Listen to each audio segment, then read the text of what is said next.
Thank you, Dr. McCarty. I appreciate the invitation to speak today. And thank you, everyone, for attending. I'm going to go straight into my talk here on painful use shoulder, what needs rehab and what needs surgery. So I have no financial disclosures.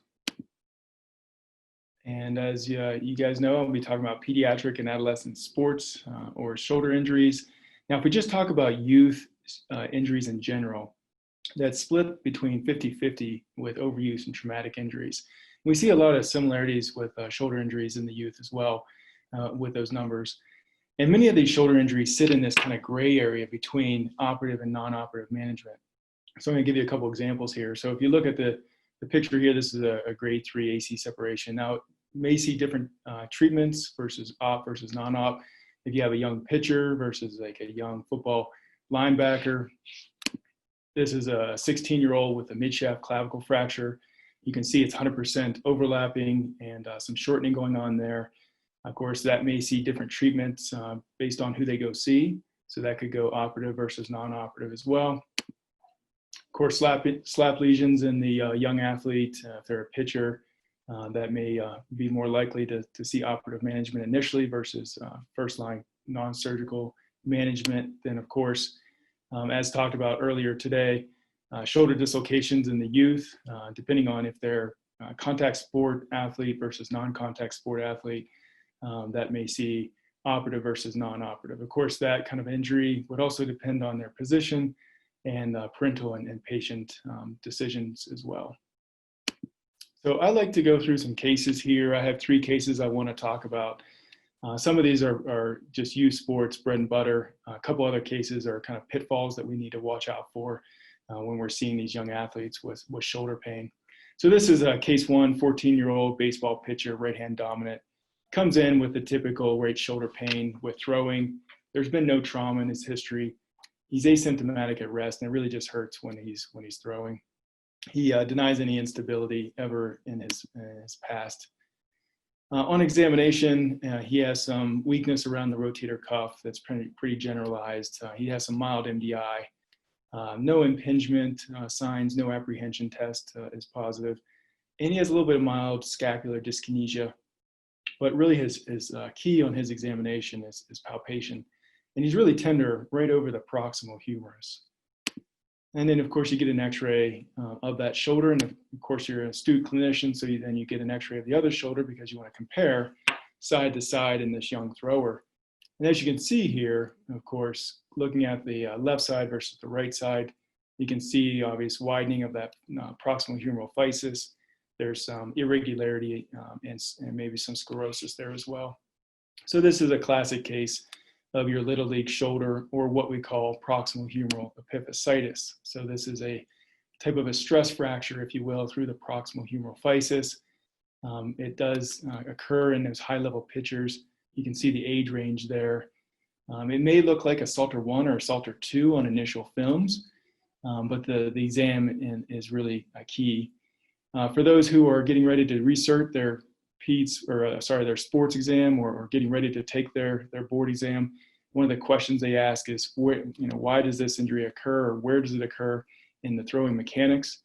It is due to rotational forces placed on the physis during the late cocking and early acceleration phases. So that's when they're getting all the way back and they're starting to come forward with their early acceleration. So that change in direction puts the most force on that proximal physis. So course treatment for this in a more severe case may be 3 to 6 months out from throwing.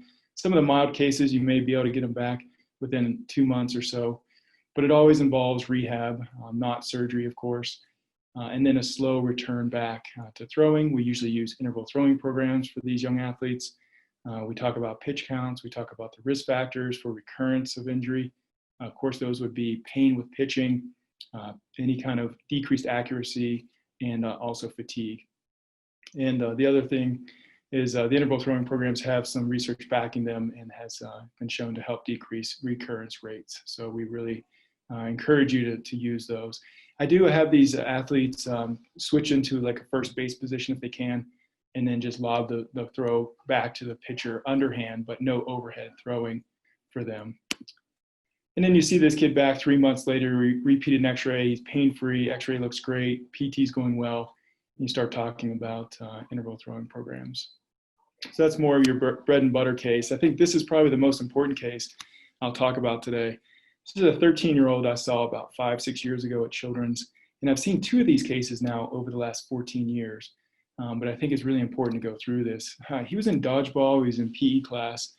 He's a right-hand dominant young man, so he's going back to throw the ball as hard as he could.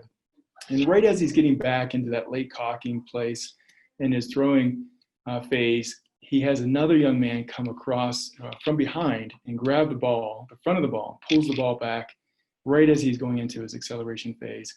And of course, he's trying to throw it as hard as he can, and he feels this pop. He hears the big pop, and he has really significant pain in the shoulder at rest and with attempting any type of internal or external rotation of the shoulder. His examination, there is some swelling. He has limited range of motion.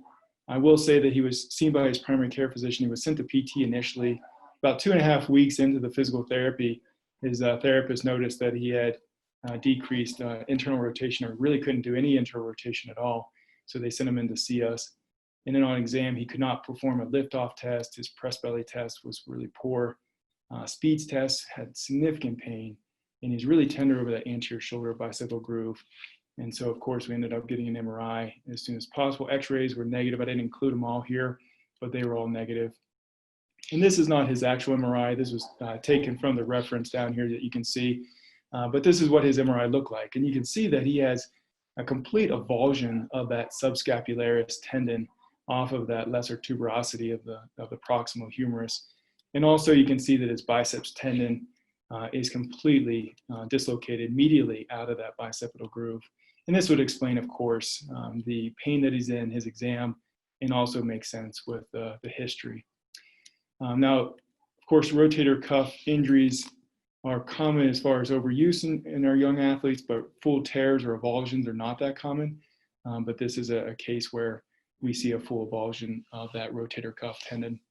So early management is really important surgically for this kid. The diagnosis was a little delayed, but thankfully the PT caught on to the fact that he didn't have internal rotation, and then send him to see us. So I think the story here is make sure you're performing your special testing.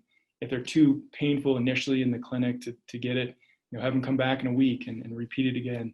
And if they're so painful they can't do the testing, then probably it's time to do an MRI. In the last case I'll go through here today, 15-year-old baseball catcher, right-hand dominant young man, reports some vague, deep shoulder pain. And he says it's been there for several months, probably 3-4 months. But he remembers this one episode about a month ago where he's trying to throw out a base runner that's going to second, and he feels this painful pop sensation in his shoulder.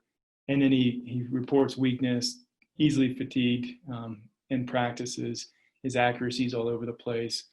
And he also reports at the end of the history, he has some continued clicking and popping, especially in the superior aspect of the shoulder. His examination is significant for some GERD. So as compared to the contralateral side, he has 15-degree difference in rotational arc. He's got a lot of pain over the bicipital groove. And your labral testing here, your speeds, crank, and O'Brien's test are all positive. And the other thing I was interesting to see is his apprehension test was also positive as well. X-rays were negative, and then MRI shows, the classic slap tear. For these, if you look at some of the literature and online resources, non-operative management can be the first line of treatment. And really you want to go after the GERD and address that.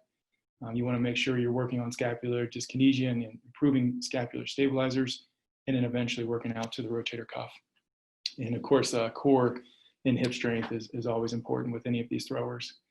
And then if that fails, or if it's a really high level pitcher with a type 2 tear, then that kid may end up going to surgery or may have surgery initially too. Some of this is obviously controversial, as you probably heard earlier today.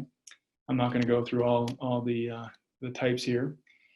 But key points with the slap tears for our young athletes, they're not very common. It's much more common to have a kid come in with proximal humeral epiphysitis if they're an adolescent.